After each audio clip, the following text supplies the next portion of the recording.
ำศัพท์ภาษาอังกฤษ English word by ไทซ่าสู้สวัสดีค่ะกลับมาพบกับช่องไทยซ่าสู้ในสัปดาห์นี้นะคะสัปดาห์นี้เนี่ยเป็นสัปดาห์ที่หนักหน่วงมากสำหรับประชาชนชาวไทยเรา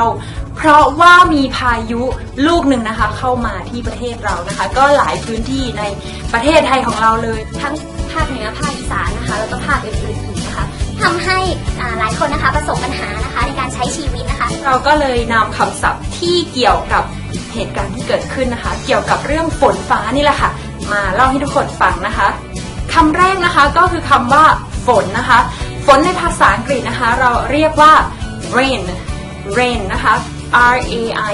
rain เป็นได้ทั้งคำนามและคำกริยาถ้าเป็นคำนามนะคะก็จะแปลว่าฝนนั่นเองนะคะแต่ถ้าเป็นคำกริยาก็จะแปลว่าฝนตกค่ะมาดูตัวอย่างประโยคกันดีกว่า it rains every day ก็คือฝนเนี่ยตกทุกวันเลยค่ะอีกประโยคนึงค่ะ it's raining outside ก็คือด้านนอกเนี่ยฝนมันกำลังตกอยู่นะคะถ้าพูดถึงฝนแล้วเนี่ยก็ต้องรู้จักฤดูฝนนะคะฤดูฝนง่ายๆเลยค่ะคือคำว่า rainy season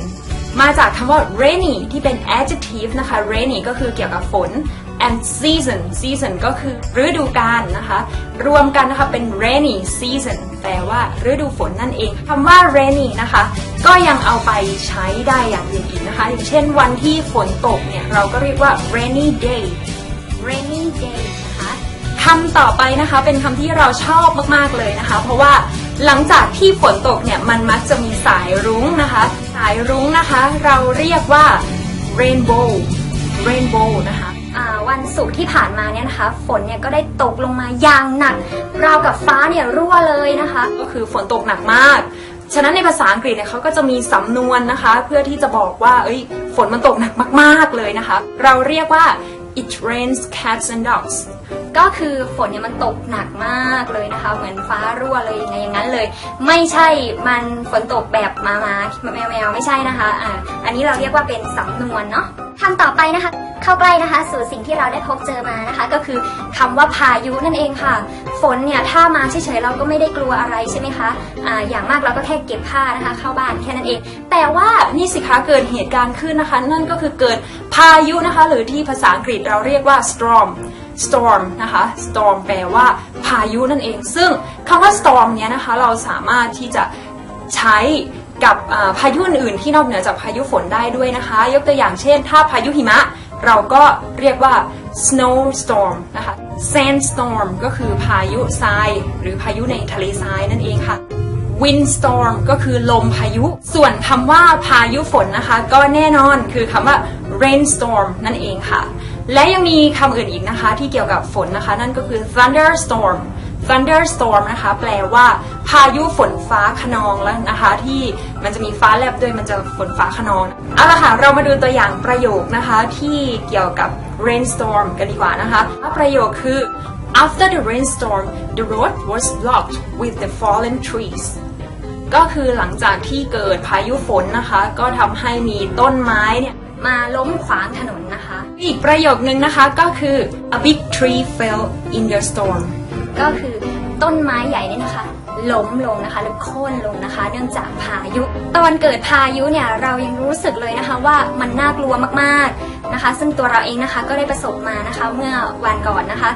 มันก็น่ากลัวอยู่แล้วนะคะพอหลังจากพายุผ่านไปแล้วเนี่ยความเสียหายนะคะก็ยังไม่จบลงง่ายๆค่ะมันเกิดเหตุการณ์ที่เราเรียกว่าน้ำท่วมนั่นเองนะคะซึ่งตอนนี้ประเทศไทยของเราหลายพื้นที่ถูกน้ำเนี่ยท่วมขังเต็มไปหมดเลยนะคะคำว่าน้ำท่วมนะคะเราเรียกเป็นภาษาอังกฤษว่า flood นะคะ FLOOD นะคะ flood ก็แปลว่าน้ำท่วมหรือแปลว่าท่วมก็ได้นะคะตัวอย่างประโยคนะคะ It's been raining for hours and the roads are flooded right now ฝนเนี่ยมันตกเป็นหลายชั่วโมงเลยนะคะทำให้ถนนเนี่ยเกิดน้ำท่วมขังนะคะในตอนนี้อีกหนึ่งประโยคนะคะเข้ากับชีวิตเรามากเลยในตอนนี้นะคะออกไปไหนก็ไม่ได้เลย I can't go anywhere because of the flood ก็คือฉันเนี่ยไปไหนไม่ได้เลยเพราะน้ำมันท่วมนะคะน่าสงสารมากๆเลยนะคะเพราะเราเป็นคนชอบแบบ I love to go shopping but I can't because of the flood อีกหนึ่งเหตุการณ์ที่เกิดขึ้นนั่นก็คือ landslide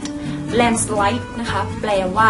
ดินถล่มนะคะ land ก็คือดินพื้นดินนี่แหละค่ะส่วน slide ก็ง่ายๆเลยค่ะก็คือมันถลายมันสไลด์ลงไปนะคะเราก็เรียกกันว่าดินถล่มผู้ที่ได้รับผลกระทบนะคะหรือผู้ประสบภัยในภาษาอังกฤษเราเรียกว่า victim นะคะเราจะเจอคำศัพท์คำนี้อยู่ในข่าวอยู่บ่อยๆนะคะถ้าเราอ่านข่าวหรือว่าฟังข่าวเป็นภาษาอังกฤษนะคะเราก็จะรู้จักคำนี้นั่นก็คือว่า victim ที่แปลว่าผู้ประสบภัยหรือเหยื่อหรือผู้เคราะห์ร้ายนะคะแล้วก็ยังมีอีกคำหนึ่งนะคะที่ออกเสียงว่า casualty นะคะก็คือจำนวนผู้ที่ได้รับบาดเจ็บหรือผู้ที่เสียชีวิตจากเหตุการณ์นะคะเราก็อาจจะเจอในข่าวได้นะคะเจ้าหน้าที่ต่างๆนะคะก็กำลัง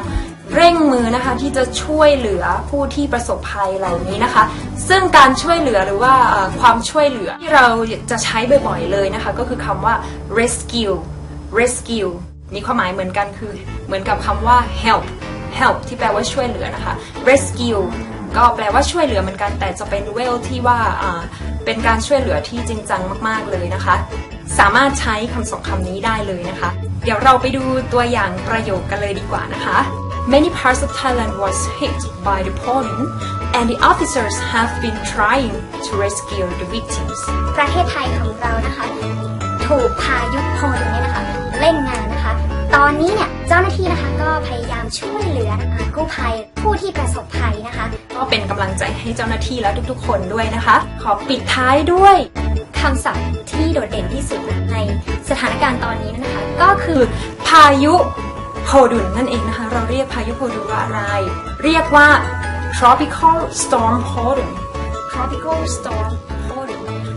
tropical นะคะก็คือโซนร้อนเขตร้อนนะคะ storm Podun ก็คือพายุโพดุลนั่นเองค่ะสรุปแล้วนะคะพายุโพดุลลูกนี้นะคะเป็นพายุโซนร้อนนั่นเองค่ะ